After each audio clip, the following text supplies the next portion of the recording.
What's going on, guys? This guy here. Today in this video I will be starting a new series on my channel called Battlefield 4 Tips.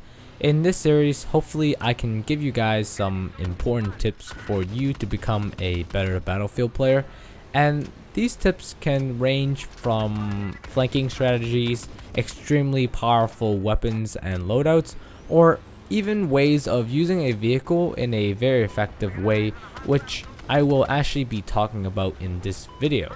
So let's just quickly get started. If you have ever played Hainan Resort before, you know what I will be talking about.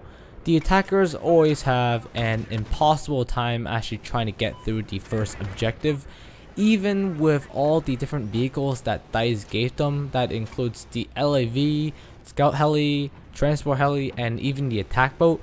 Th3 actually tried really hard to try to balance this game mode, and even now it is a very tough task to actually try to get your infantry on land and support them to try to arm the objectives.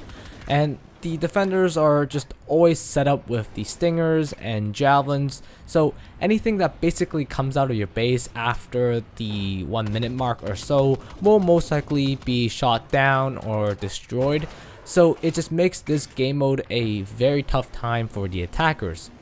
But don't worry, I do have quite a different solution for you if you are running into trouble when you're trying to attack on this map, because I understand how annoying it can be, but it is also sometimes annoying to be on the receiving end of this. But personally, I haven't seen enough people to actually use the strategy, so it's fine for now. But before you spawn, you really want to make sure the 30mm cannons are on, the Zuni rockets, and the active protection.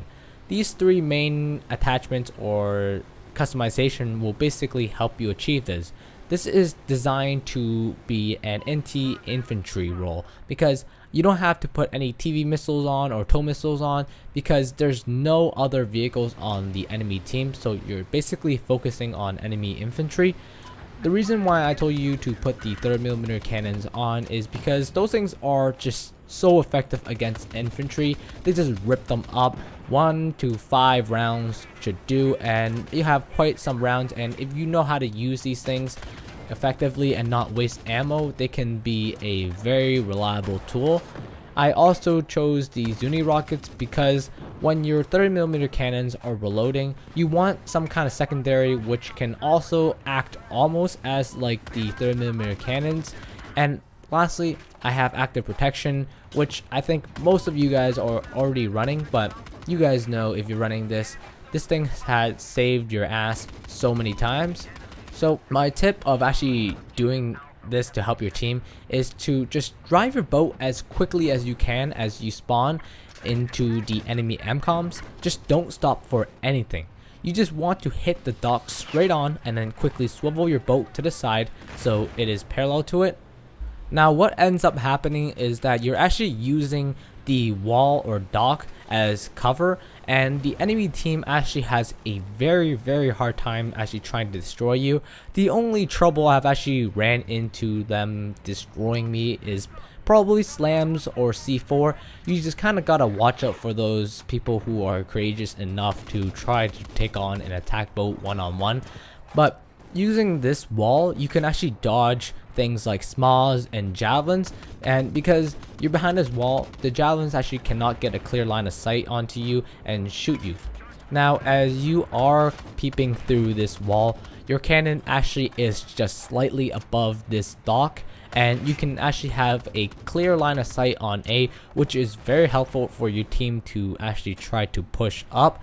Now hopefully as your team arms A and destroys it, your IFV driver will push up the IFV and actually try to help you to support your team to arm B. Just don't be surprised if your team actually does not arm B, because the enemy team sometimes can just warm the objective and you kind of don't have a clear line of sight to try to kill them, even though you can sometimes spam the Zuni rockets into B and maybe you can get a few kills. But the enemy team can kind of just spawn on each other really quickly, and in a way it will be a never-ending cycle until the end of the round. Sometimes you have to pray that your IFV driver pushes up and your team actually is trying to play the objective and not in the back or in the island trying to snipe people, because I have ran into many situations where my team is just a bunch of sniper and I'm basically the only one attacking. It is very annoying, but at least when you're using my tip, this way you can actually try to maybe help them and you won't be the one who is dragging your team down. You'll actually be pushing up your team, and when your team sees you pushing up, because they really need that attack boat up there, they will actually maybe switch to their assault kit and actually help push up the objective and destroy B and so on. But after the first MCOM, the attack boat kind of becomes pointless, and on the second MCOM it is completely almost useless. You can rarely get kills and you kind of sit in the back, which is annoying and it kind of sucks. But after that, maybe you can help them, but you never really have the same amount of cover as you do now. So I would suggest you to try to use this strategy as much as you can on the first MCOM. So anyways, that's about all I have for this video. I hope you guys enjoyed this video and have learned something from it. And if you actually go and try out this tip or strategy I gave you and it actually worked for you, please leave a comment down below. And if you want to see more videos like this or this series, tell me that also in the comments, because I do read them and I will try to make more of these videos if you guys actually want them. Thanks for watching. Peace out, guys.